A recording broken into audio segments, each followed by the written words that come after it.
Welcome to my YouTube channel India post info. यदि video पसंद आए तो लाइक शेयर एंड सब्सक्राइब जरूर करें। Thank you.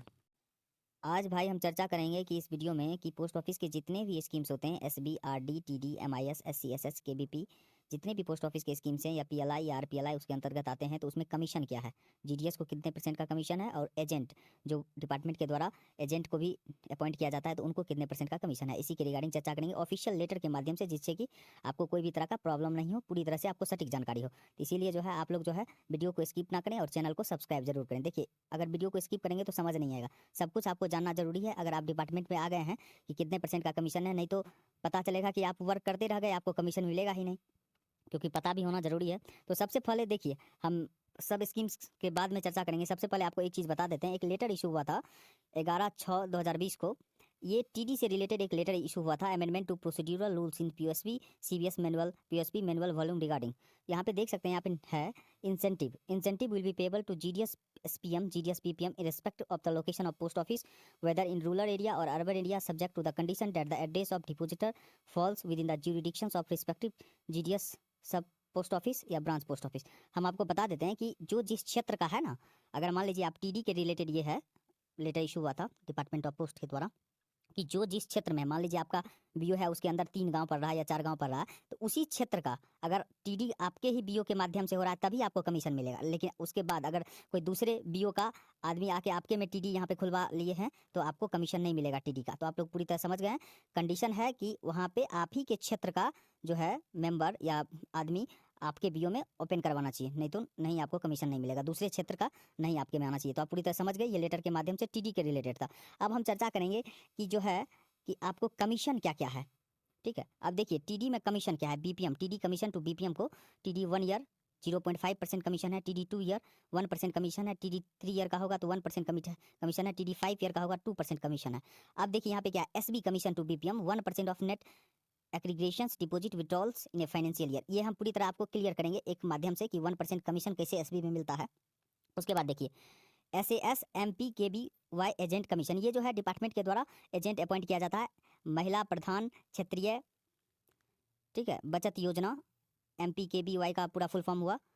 तो आप पूरी तरह समझ गए कि ये एजेंट कमीशन है, ये जो डिपार्टमेंट के द्वारा अपॉइंट किया जाता है। अब देखिए इसमें आरडी जो है 4% का कमीशन है, लेकिन बीपीएम को नहीं है, सिर्फ एजेंट के लिए SAS और MPKBY के लिए एजेंट कमीशन में। रेकरिंग डिपॉजिट है 4%, national saving time deposit TD उन लोग के लिए 0.5% है, MIS है 0.5%, NSC है नेशनल सेविंग सर्टिफिकेट 0.5%, किसान विकास पत्र है 0.5%। पूरी तरह समझ गए। और बीपीएम के लिए TD में 1 ईयर 0.5 है, TD सेकेंड ईयर 1% है, TD थर्ड ईयर 1% है, TD 5 ईयर 2% है। अब देखिए एसबी कमीशन टू बीपीएम 1% कैसे होगा, हम आपको बताते हैं। देखिए एसबी कमीशन जो होता है कैसे निकलता है, अप्रैल से लेके एक फाइनेंशियल ईयर में 1 अप्रैल से लेके फरवरी तक जितना भी डिपॉजिट हुआ सिर्फ एसबी अकाउंट में जितना भी डिपॉजिट हुआ, और अप्रैल से लेकर मार्च तक कितना भी विड्रॉल हुआ, दोनों को क्या करना है, माइनस कर देना है। मतलब दोनों को माइनस कर देना है, समझ गए। डिपॉजिट ज़्यादा होना चाहिए, विड्रॉल कम होना चाहिए, दोनों को माइनस करके जितना भी नेट निकला उसका 1% कमीशन। पूरी तरह आप समझ गए।